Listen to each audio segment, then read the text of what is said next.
3 দিনের test খেলাতেও result বের করে নিয়েছে ভারত। বাংলাদেশকে লজ্জাজনকভাবে হারিয়ে তুলে নিয়েছে 7 উইকেটের বিশাল জয়। তাতে বাংলাদেশের বিপক্ষে 2 টেস্টেই জিতে নিয়েছে ভারত। বাংলাদেশ ভারতের মাটিতে হলো হোয়াইট ওয়াশ। পাকিস্তানের মাটিতে বাংলাদেশ পাকিস্তানকে হোয়াইট ওয়াশ করার পর ভক্ত সমর্থকরা অন্তত এটা ভেবে নিয়েছিল যে ভারতের বিপক্ষে বাংলাদেশ জিতবে, তবে জিততে না পারলেও অন্তত দুর্দান্ত ফাইট করবে। আর সর্বশেষ টেস্ট ম্যাচটা, অর্থাৎ যেটাকে সবাই ধরেই নিয়েছিল বৃষ্টির কারণে ড্র হয়ে যাবে, ভেস্তে গেছে 2টা দিন। শেষের 2 দিনে রেজাল্ট বের করে নিল ভারত। আর এই শেষের 2 দিনে এতটা বাজে ব্যাটিং করেছে যেটা বলায় একেবারেই লজ্জাজনক। সাকিব আল হাসান অবসরের ঘোষণা দিয়েছেন, তবে শেষটা সুন্দর করতে পারলেন না তিনি। শেষটা আরও সুন্দর হতে পারত সাকিব আল হাসানের।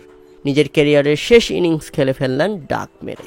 তাই তো ম্যাচ শেষে কৌশল বিনিময়ের সময় বাংলাদেশকে নিয়ে ভারতের ছেলে খেলা, হাসি ঠাট্টা, ক্রিকেটারদের সঙ্গে মশকরা করতেও ছাড়েনি বিরাট কোহলিরা।